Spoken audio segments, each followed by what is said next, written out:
aujourd'hui pour une nouvelle vidéo pour tester un fond de teint que j'avais acheté juste avant notre départ à Paris.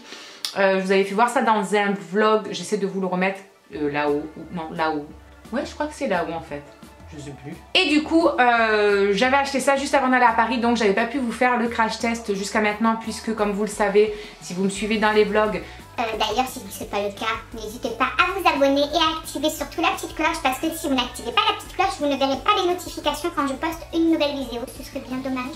Et du coup, je n'avais pas pu tester cela parce que je me faisais opérer, comme vous le savez. Donc du coup, là, ça fait un peu plus d'une semaine, maintenant une semaine et demie que je me suis fait opérer. Je récupère petit à petit.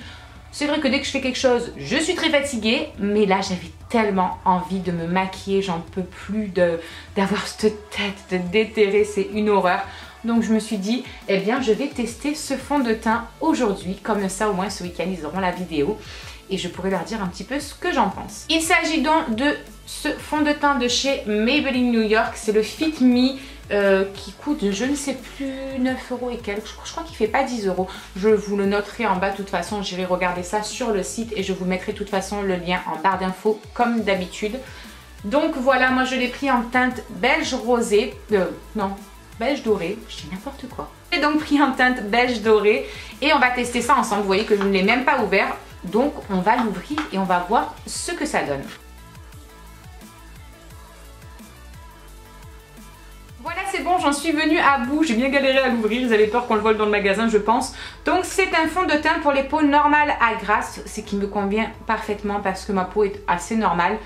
Bien qu'en ce moment j'ai beaucoup d'imperfections, donc d'ailleurs ça va être bien pour voir au niveau de la couvrance du fond de teint, on va voir ce que ça donne.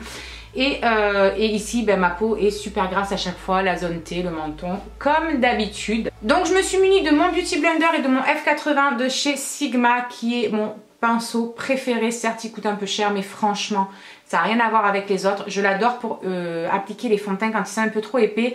Des fois au Beauty Blender, vous savez, on a un peu du mal à les appliquer pour étirer vraiment la matière, etc. Donc comme je ne le connais pas, je me suis munie des deux pour savoir un petit peu lequel irait le mieux, hein, voilà, vous voyez ce que je veux dire. Donc on va commencer par le Beauty Blender et ensuite on continuera avec le pinceau. Donc dedans il y a une petite opercule, ça c'est top pour fermer le fond de teint, pour bien qu'il se garde. Hop, allez, ça dégage. Je vais en mettre un tout petit peu sur le Beauty Blender. Je ne sais absolument pas du tout la texture ni quoi que ce soit. Donc on va voir ça ensemble. Ça va, je pensais que ça allait être une texture beaucoup plus épaisse. C'est quelque chose d'assez liquide quand même. C'est quelque chose d'assez liquide quand même. Je vais tout d'abord mettre ça. Donc voilà, je me suis munie de mes oreilles de Mini pour éviter de m'en foutre partout. Et c'est parti. Il est vraiment liquide. Je ne pensais pas qu'il serait autant liquide. Donc je pense qu'avec le Beauty Blender, on devrait être bon, je pense. La teinte a l'air bonne. Ça couvre mais pas non plus des masses, j'ai l'impression.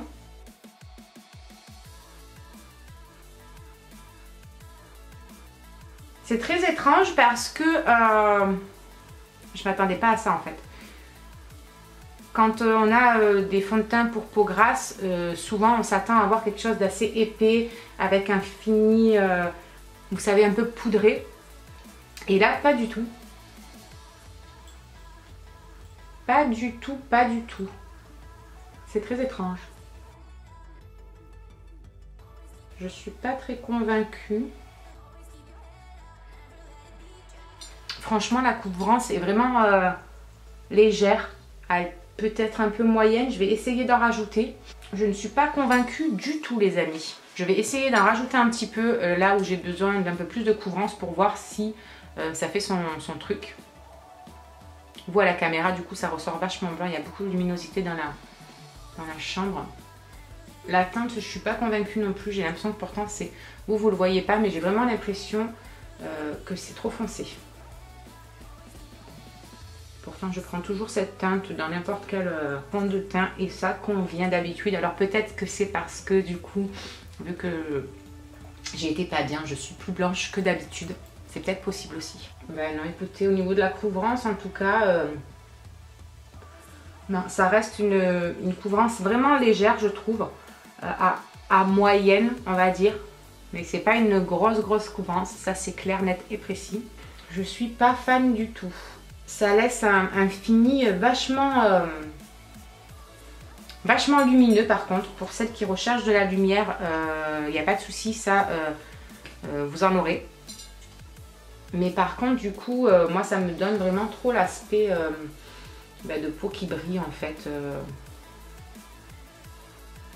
J'ai l'impression que ça fait des traces et tout en fait. Je sais pas comment vous expliquer. Et je sais pas si je rapproche un petit peu, si vous verrez. On va essayer. Voilà, en rapprochant, vous verrez peut-être mieux ce que je veux dire. Parce qu'il y a moins de luminosité. Donc vous voyez que au niveau couvrance, voilà, c'est une couvrance assez moyenne. Bon, c'est vrai que ça, c'est des trucs qui sont vachement foncés quand même. Donc ça les a quand même recouverts, mais pas non plus extra. J'ai l'impression que ça fait des, vous savez, des petites traces.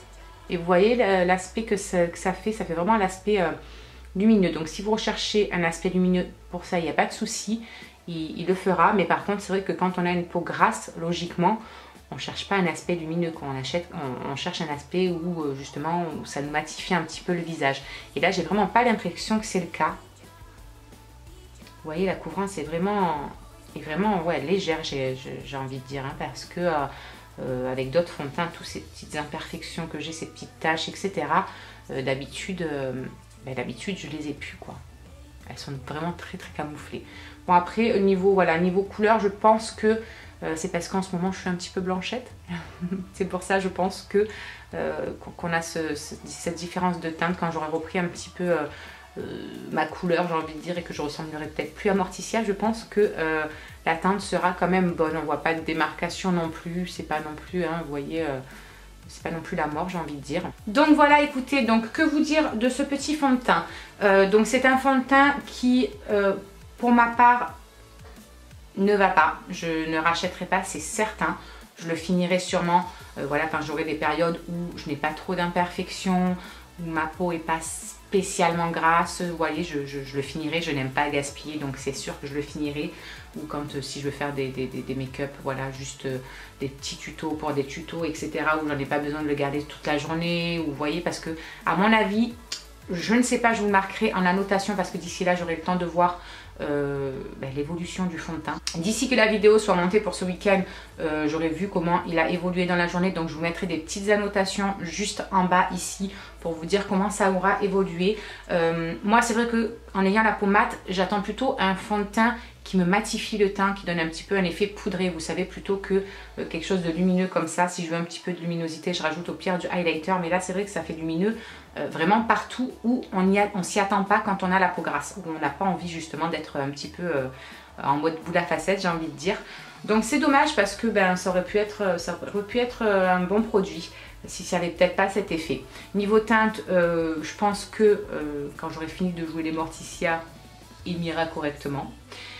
Mais ouais, je suis pas emballée. Je sais pas vous, est-ce que vous l'avez essayé? Celles qui l'ont essayé surtout, n'hésitez pas à me dire en commentaire ce que vous en avez pensé. Je suis pas fan, je m'attendais pas du tout à cet aspect en fait. J'attendais quelque chose vraiment qui matifie vu que c'est pour peau grasse à peau normale, donc je m'attendais vraiment à que ce soit matifié quoi. Là c'est pas le cas, du coup ça me dérange un petit peu parce que moi qui ai la peau grasse à ce niveau-là, si déjà en l'appliquant, on a l'impression de ressembler à une boule à facettes, autant vous dire que à la fin de la journée, c'est un verre luisant qu'on est, carrément, carrément.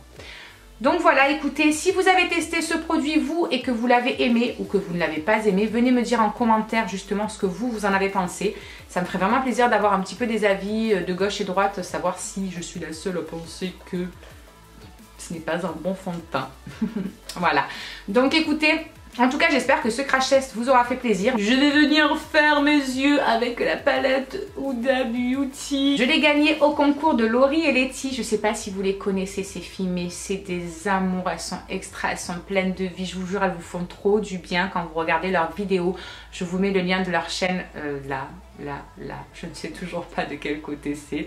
Mais bon, je vous le mets. Il faut absolument que vous alliez les découvrir. Elles sont extra. J'ai donc gagné cette palette à leur concours. Et j'en étais mais juste trop ravie. Je n'avais pas de palette Huda Beauty et j'en rêvais, clairement, j'en rêvais. C'est la Desert Dutch, I don't know. Elle est, je vous jure, c'est une tuerie, c'est une tuerie. Donc je pense que vous aurez très vite une petite revue sur cette palette. Peut-être je la tournerai tout à l'heure si j'ai le temps et vous l'aurez avec celle-ci samedi et dimanche. Je ne sais pas exactement. Mais promis, je vais vous faire une revue avec des swatchs. Je vais vous la présenter, je vais vous dire ce que j'en pense. Comme ça, je l'aurai testé aujourd'hui et je pourrai donc vous dire ce que j'en pense réellement.